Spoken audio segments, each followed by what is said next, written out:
Amém, irmãos? Glória a Deus. Vamos então dar continuidade aí aos nossos estudos no Evangelho de Mateus. Abra sua Bíblia no capítulo 21 de Mateus. Hoje nós vamos terminar o capítulo 21 e vamos iniciar aí o capítulo 22 já, certo? Vamos terminar então o 21. Nós conseguimos fazer essa conexão porque Jesus vai contar aí 3 parábolas, né? Inclusive o tema do nosso estudo é parábolas do reino. Jesus ele vai contar 3 parábolas depois do acontecimento ali que nós vimos na semana passada, né? Quando Jesus tem aquela discussão ali com os líderes religiosos, né? Com os anciãos, e depois disso ele vai contar essas 3 parábolas, então, que definem algumas questões sobre o reino, né? Sobre de que forma funciona a lógica do rei, de Deus Pai, para que nós possamos entrar, então, no reino, né? Então, nós vimos que, na semana passada, né, nós vimos que Jesus, ele não dá uma resposta direta ali aos seus perseguidores, aos seus opositores. Jesus é inteligente, né? Ele devolve os questionamentos com outros questionamentos, né? E ele diz, bom, se vocês não respondem o que eu perguntei, eu também não tenho a obrigação de responder a vocês o que vocês me perguntaram, né? E a partir disso, então, Jesus passa a contar essas parábolas. São 3 parábolas que nós vamos abordar. A primeira, que é dos versículos 28 ao 32, mostra uma verdade que talvez para os líderes religiosos ali era uma verdade chocante, né? Era algo que para eles não fazia sentido. Por quê? Jesus vai mostrar que pessoas consideradas pecadoras, pessoas consideradas excluídas pela sociedade naquele momento, como cobradores de impostos, como prostitutas, estavam tendo a oportunidade de entrar no reino de Deus antes deles mesmos, líderes religiosos.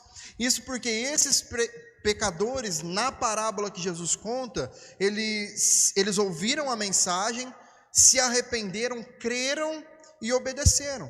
Enquanto os religiosos aqui, os líderes neste momento para os quais Jesus estava falando, sobre os quais Jesus estava falando, eles rejeitaram a mensagem, mesmo tendo ali mais conhecimento, por exemplo. A segunda parábola, ela é ainda mais impactante, né? Ela é do versículo 33 até o 46. Ali vai falar que os principais sacerdotes, os fariseus, perceberam ali que Jesus estava apontando para eles, então, como os lavradores maus, certo? Eles eram como esses trabalhadores que cuidavam da vinha, mas que rejeitaram os servos enviados pelo dono, né, da vinha. E por fim, mataram o próprio filho do dono da vinha. Então essa parábola revela que eles estavam se preparando para cometer o mesmo erro, rejeitar e matar o filho do dono da vinha, o Filho de Deus. E a terceira parábola mostra que os convidados mais importantes dessa festa, desse casamento, das bodas aí, rejeitaram o convite, né? Por causa dessa rejeição, então, outros convidados considerados indignos, né, aos olhos da sociedade, eles foram chamados então para participar dessa celebração. Só que essa festa também mostra que não é só participar. Ninguém pode permanecer na presença do rei sem vestes apropriadas.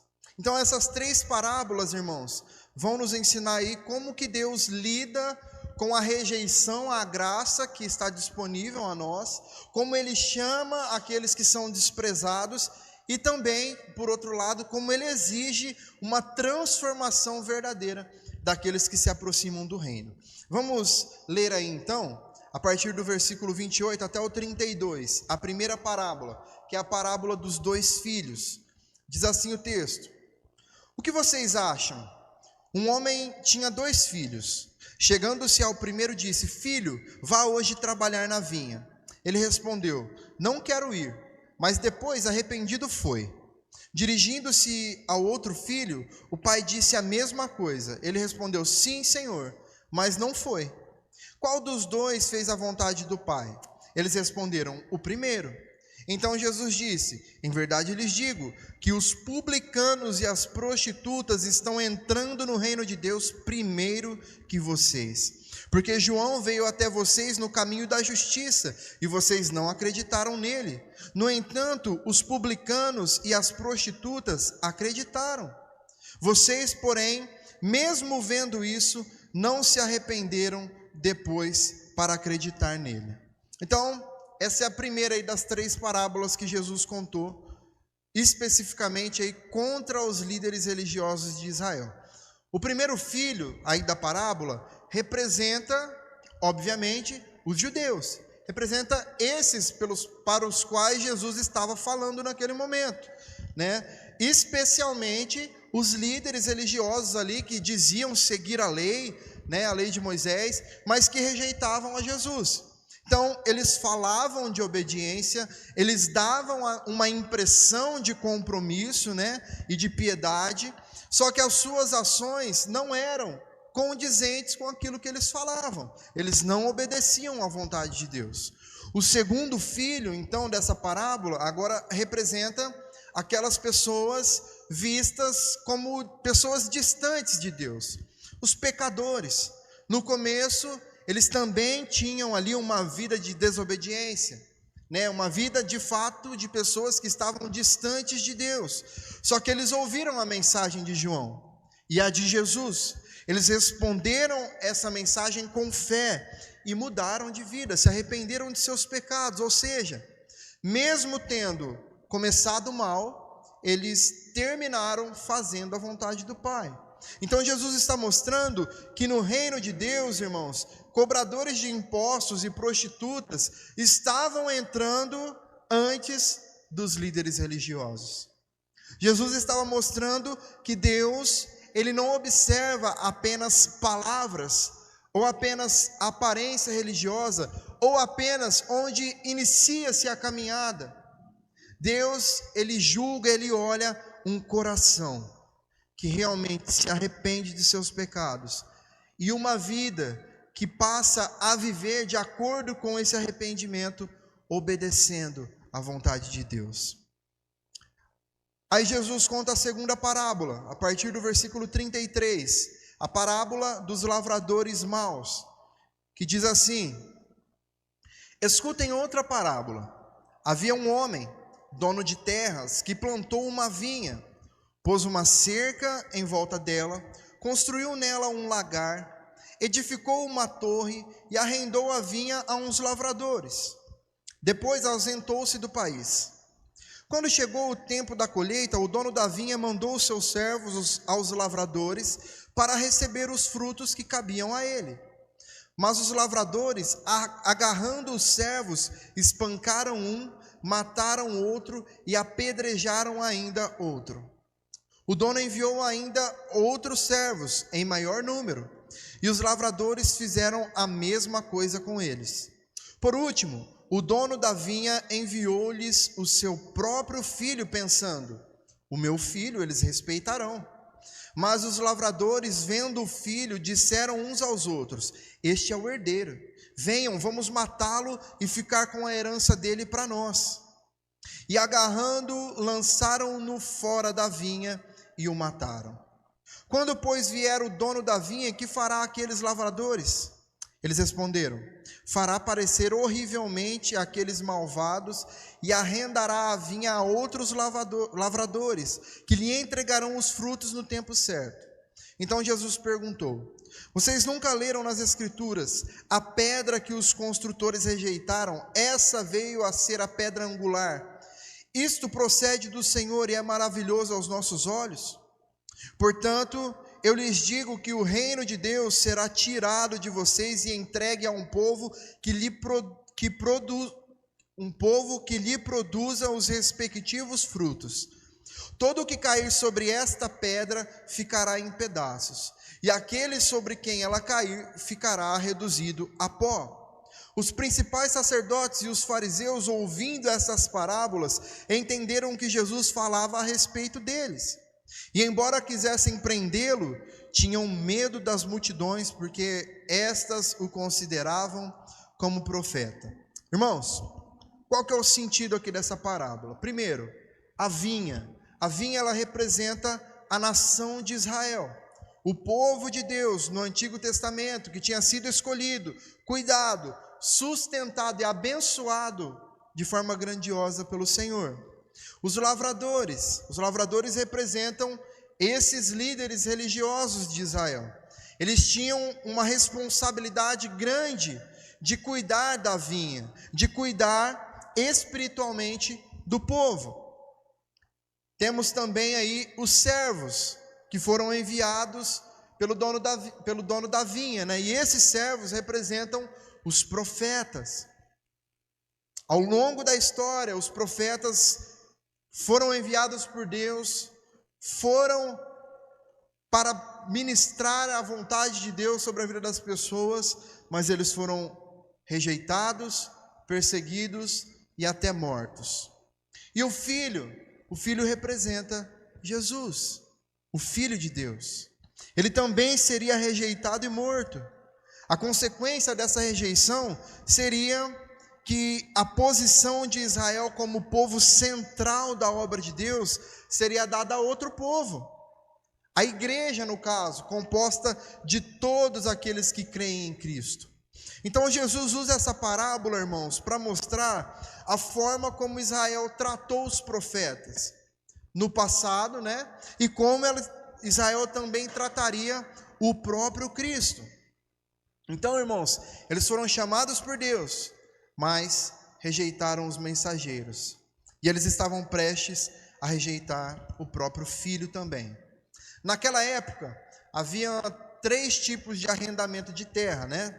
O primeiro, que era um pagamento em dinheiro. O segundo, em parte da colheita, né? Ou em uma quantia ali fixa de um produto, independentemente do ano ser bom ou ser ruim, tá?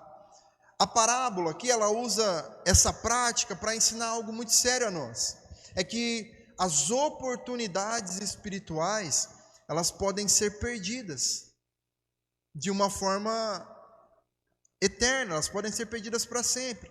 Israel foi escolhido por Deus para ser luz para as nações, mas rejeitou o seu papel, desprezou a voz dos profetas.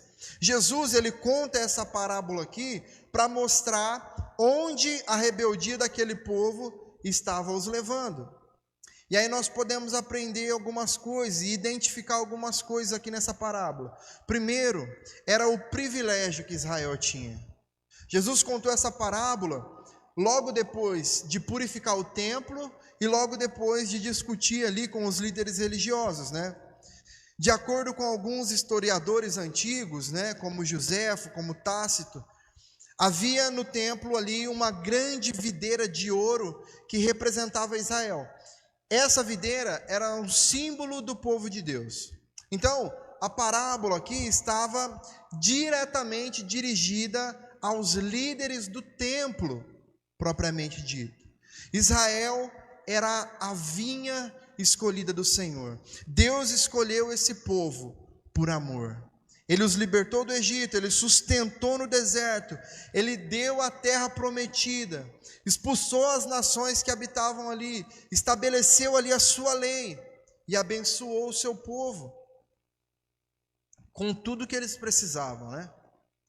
E assim como Israel, irmãos, nós também recebemos esse amor, essa graça do Senhor, mesmo sendo pecadores. Nós somos alvos de uma graça que nós não merecemos.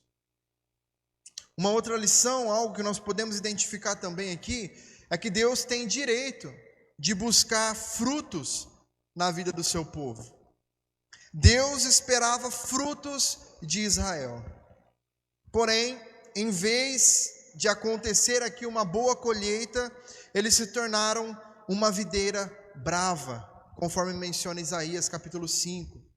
Muitos servos foram ao povo de Israel em nome de Deus, Mas o que aconteceu? Eles voltaram sem resultados. Muitos profetas foram enviados, mas a nação não se arrependeu. Muitos milagres foram realizados no meio daquele povo, diante dos olhos deles, mas mesmo assim eles continuaram resistentes. Por isso, irmãos, é que Deus nos salvou através de Cristo, por causa da nossa imensa incapacidade de crer, de obedecer, mesmo diante de tantas provas que o Senhor já nos deu, da sua fidelidade, da sua graça, do seu amor.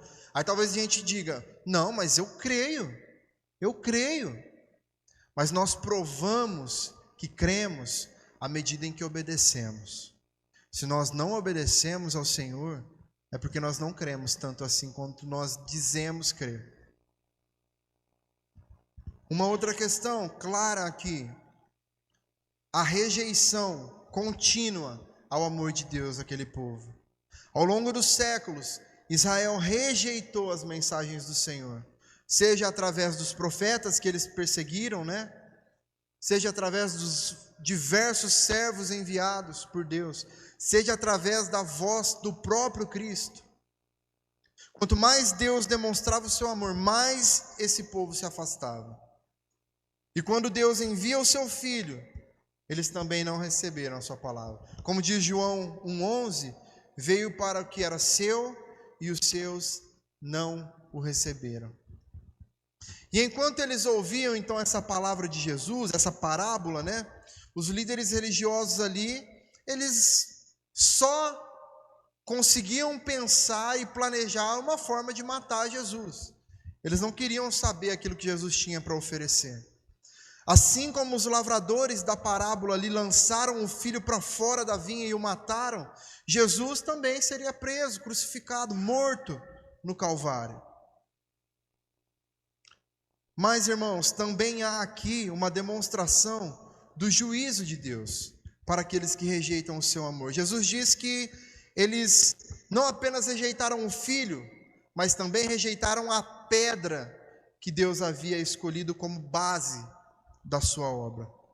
Por isso, o que restava a eles era apenas o juízo. Aquele que foi rejeitado pelos líderes religiosos se tornaria o centro de tudo, a pedra angular do novo templo espiritual que Deus estava edificando, que é a igreja. Cristo é o centro da igreja. Jesus, ele já olhava, irmãos, além da sua morte, para além do seu tempo. Ele já sabia qual era o plano, o que aconteceria depois dali. Ele olhava para a sua ressurreição, para o surgimento de uma nova casa de oração para todas as nações, e não para o monopólio de Israel. Uma casa de oração que ele chamaria de minha igreja.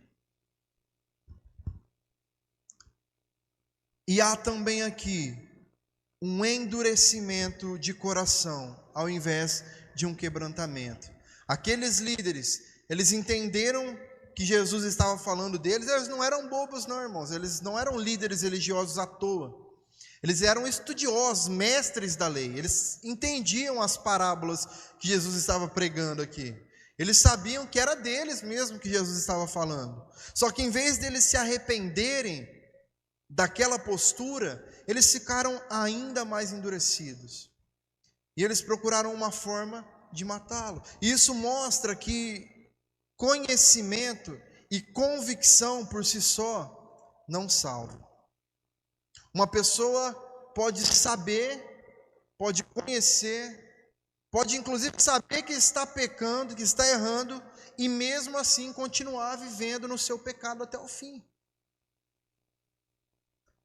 Irmãos, Deus está chamando, Deus está esperando os frutos, Ele está oferecendo condições, graça, para que nós possamos demonstrar isso tudo. Só que também precisa haver uma resposta da nossa parte, antes que a porta se feche. E depois, lá no capítulo 22 agora, Jesus conta a parábola da festa de casamento. Diz assim, a partir do versículo 1 até o 14. De novo Jesus lhes falou por parábolas, dizendo: o reino dos céus é semelhante a um rei que preparou uma festa de casamento para o seu filho. Enviou os seus servos a chamar os convidados para a festa, mas estes não quiseram vir. Enviou ainda outros servos, dizendo: digam aos convidados: eis que já preparei o meu banquete, os meus bois e animais da engorda já foram abatidos, e tudo está pronto, venham para a festa. Mas os convidados não se importaram, e foram um para o seu campo, outro para o seu negócio. Outros, agarrando os servos, os maltrataram e mataram. O rei ficou furioso, e enviando as suas tropas, exterminou aqueles assassinos e incendiou a cidade deles. Então disse aos seus servos: a festa está pronta, mas os convidados não eram dignos. Vão, pois, para as encruzilhadas dos caminhos e convidem para o banquete todos os que vocês encontrarem. E saindo aqueles servos pelas estradas, reuniram todos os que encontraram, maus e bons, e a sala do banquete ficou cheia de convidados. Mas, quando o rei entrou para ver os que estavam à mesa, notou ali um homem que não trazia veste nupcial, e perguntou-lhe: amigo, como você entrou aqui sem veste nupcial? E ele emudeceu. Então o rei ordenou aos serventes: amarrem os pés e as mãos dele e tirem-no para fora, nas trevas. Ali haverá choro e ranger de dentes, porque muitos são chamados, mas poucos escolhidos. Aqui Jesus, ele mostra agora então que o convite para entrar no reino de Deus, apresentado aqui como uma festa de casamento, foi estendido agora para outras pessoas, porque aqueles que haviam sido convidados, primeiro não aceitaram o chamado, não aceitaram o convite. E esse é um dos temas talvez mais fortes aqui do Evangelho de Mateus, irmãos. Como muitos em Israel rejeitaram Jesus e como consequentemente Deus estendeu o seu chamado aos gentios. Essa parábola aqui é uma continuação prática do que Jesus ensinou no capítulo 21, no versículo 43. Portanto, vos digo que no reino de Deus vos será tirado e será entregue a um povo que lhe produza os respectivos frutos. Era disso aqui que Jesus estava falando. Nós podemos destacar também algumas coisas aqui. Primeiro é que a salvação anunciada no Evangelho, ela é comparada a uma festa de casamento, como nós vimos, O Evangelho, irmãos, nos chama para participarmos do banquete preparado pelo rei para o casamento do seu filho. Isso fala da alegria, isso fala do privilégio, da glória da salvação. A vida eterna é uma celebração, é um convite real, é um banquete de honra oferecido por Deus a todos os que creem. Então, participar do reino, irmãos, é ser convidado para sentar à mesa do rei para sempre. Uma outra coisa, os convites do Evangelho, eles são amplos e são generosos também. Tudo já está preparado. Ele diz: não precisa de pagamento, o banquete da graça está pronto, e tem alimento suficiente, com abundância, para que todos se fartem. Isso significa, irmãos, que a palavra está disponível para nos alimentar, para nos ensinar. A salvação está aberta a todo povo, língua e nação. Homens e mulheres, ricos e pobres, pessoas simples ou importantes. O Evangelho não fecha as portas. Ninguém é excluído pelo convite em si. Uma outra coisa, a salvação oferecida no Evangelho, também, como nós vimos, é rejeitada por muitos. Os servos do rei levaram o convite aos convidados, mas eles desprezaram o chamado. Alguns ignoraram, outros zombaram e outros até mataram os mensageiros. Da mesma forma, irmãos, hoje, muitos ouvem o Evangelho, escutam a palavra, mas decidem rejeitar o chamado de Deus, desprezar a sua graça. Quantos irmãos são mortos por anunciar o Evangelho, por levar esse convite de um banquete para outras pessoas? A parábola mostra que responder ao convite, irmãos, ou melhor, que não responder ao convite na prática é recusar ao Senhor, é dizer não para a salvação que está em Cristo. E também, todos os que professam a fé de forma apenas externa são revelados e condenados no último dia. Quando a parábola aqui vai falar sobre a vestimenta ideal, adequada, aqui, é algo muito importante na história. O que era essa veste, essa roupa de casamento? Agostinho de Hipona, no século V, ele dizia que essa roupa representa a justiça de Cristo.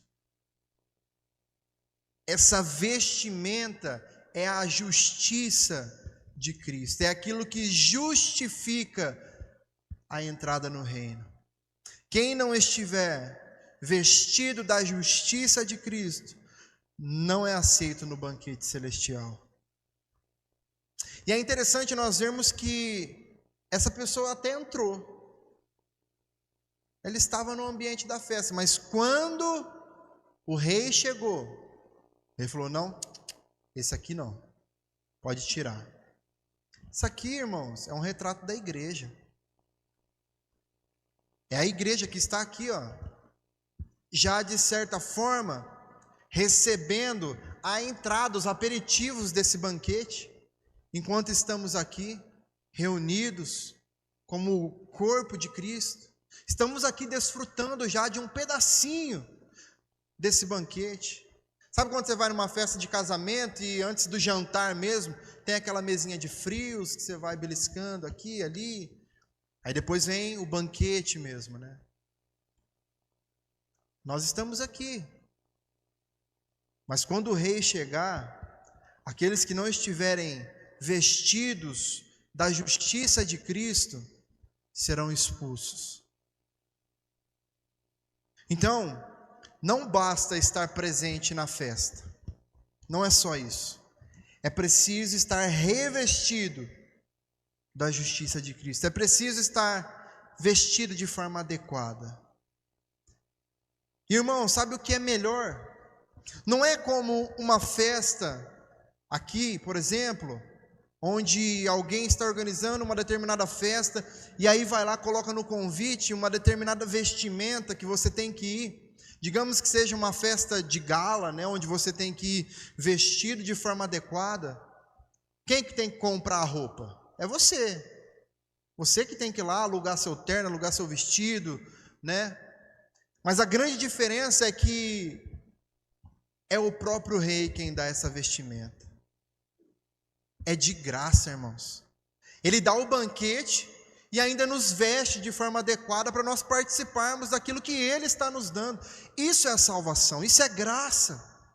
Isso é graça. Nós não temos o banquete, não temos nada para levar para a mesa e não temos as roupas adequadas para esse momento. Mas Ele tem tudo. Ele tem tudo, tudo é dele. E Ele está nos chamando, nos convidando para que nós possamos desfrutar desse banquete vestidos da maneira correta. Isso quer dizer, irmãos, que sem o perdão do pecado, sem a obra do Espírito Santo, ninguém participa das bodas do Cordeiro. É por isso que aqui na parábola, o homem sem essa vestimenta adequada, ele é descoberto, ele fica sem palavras, ele fica sem saber o que falar, e aí ele é lançado para fora. Esse lançar para fora simboliza a separação eterna de Deus. Ele foi surpreendido, mas não injustiçado. Ele tinha aceito o lugar na festa, mas nunca aceitou aquilo que o rei da festa exigia dele. Isso se revela inevitavelmente, irmãos, no dia do juízo. Nada ficará encoberto aos olhos do Senhor. O convite está feito, o banquete está pronto, mas a entrada é pela graça, somente pela graça. E ela é concedida àqueles que recebem a justiça de Cristo pela fé. Não haverá penetras nas bodas do Cordeiro, nessa festa de casamento. Não haverá penetras. Trazendo algumas aplicações para o nosso dia a dia agora. Em primeiro lugar, Deus nos chama para uma fé vivida em obediência e não só em palavras. Jesus mostra aqui, irmãos, que o que nos torna participantes do reino não é apenas concordar com a verdade na nossa mente. Não, é isso mesmo, é desse jeito, legal. Nós precisamos viver em conformidade com ela, nos arrependendo e obedecendo de coração. Irmãos, deveria causar, no mínimo, uma sensação de atenção para nós, quando nós vemos que Jesus está sempre corrigindo os crentes, sempre corrigindo os religiosos, aqueles que não são. O toque de Jesus é tão irresistível que eles passam a ser, e de forma genuína. Agora o problema é os que já estão dentro, sempre o problema é os que estão dentro. Jesus passa o tempo inteiro corrigindo os erros de quem já está dentro, dos líderes religiosos, da religião de uma forma geral. Os escribas, os fariseus, porque eles não estavam com o coração ali. Eles conheciam, sabiam. Eles eram pessoas que tinham conhecimento da palavra, que frequentavam a sinagoga, mas que as suas atitudes mostravam que eles estavam muito longe do Evangelho. Em contrapartida, existem aquelas pessoas que começaram mal, que tiveram uma vida marcada pelo pecado, uma vida marcada pela rebeldia, mas que em um dado momento de sua vida ouviu a voz do Senhor, o chamado de Cristo, e se arrependeram de forma genuína, e a partir disso buscam viver de modo digno para o Senhor. Não significa que não erram mais, não é isso. E para o Senhor, esses estão à frente no reino, porque Deus olha para o coração quebrantado, irmãos, para o coração transformado, não para o discurso religioso ou para o tempo de igreja. Mas eu nasci na igreja, meu filho, abraço. Senhor, mas em teu nome expulsamos demônios, fizemos milagres e maravilhas. Apartai-vos de mim, porque eu não vos conheço. Por isso, irmãos, nós somos chamados a examinar a nossa fé. Será que o que nós dizemos combina com aquilo que nós fazemos? Será que a nossa vida confirma a nossa fé? Ou nós somos como o filho que promete a obediência e não cumpre, como nós vimos na parábola? Diante do Pai, que vê o íntimo, irmãos, Ele espera de nós obediência prática, e não apenas da boca para fora. Não basta saber, tem que praticar, tem que viver. Em segundo lugar, Deus, Ele é longânimo, mas a rejeição da graça se torna juízo. Nós vemos que nessas parábolas, Jesus manda um servo, manda outro, e tenta de novo, não é? Ele é paciente, Ele é longânimo. O dono da vinha preparou tudo com muita generosidade, plantou, cercou, construiu a torre, organizou a colheita. Ele fez o que nenhum lavrador poderia fazer ou oferecer por conta própria. Mas a vinha também aponta para a responsabilidade.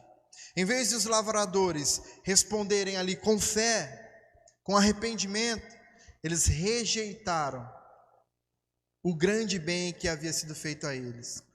Eles rejeitaram o amor de Deus.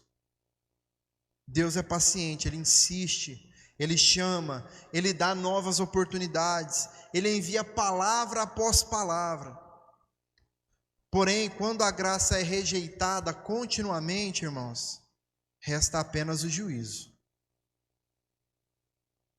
Muitos, quando recebem ali as bênçãos do Senhor, se acostumam com isso e passam a desprezar a voz de Deus. O Evangelho é pregado, a palavra está acessível, Cristo é revelado dia após dia, mas os corações estão endurecidos, não respondem.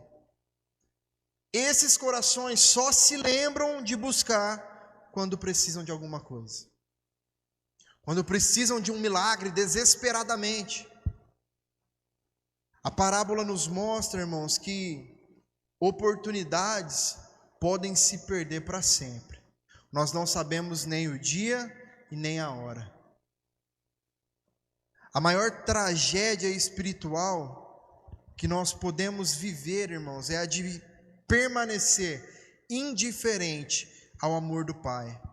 É rejeitar o Filho enviado. E isso, irmãos, é muito mais comum do que parece. Quando nós falamos, nós não podemos rejeitar o amor de Deus, nós não podemos rejeitar o Filho que foi enviado, mas nós fazemos isso todo santo dia. Em pequenas ações do nosso dia a dia, onde nós trocamos a presença de Deus por qualquer outra coisa do nosso dia a dia. Tudo é mais importante que a presença de Deus. Quantas vezes nós lemos a Bíblia durante essa semana e quantas vezes nós assistimos a um programa que nós gostamos essa semana? Quanto tempo nós ficamos ali entretidos com o nosso celular e quanto tempo nós ficamos ali meditando no que o texto bíblico tem a nos dizer? Eu não estou nem falando de participação em culto, irmãos. Isso daí é uma consequência de uma vida diária com Deus, de um desejo, de uma busca. Isso é consequência. Estou falando de vida diária. Nós rejeitamos o Filho diariamente. Irmãos, quem resiste à graça caminha para o juízo.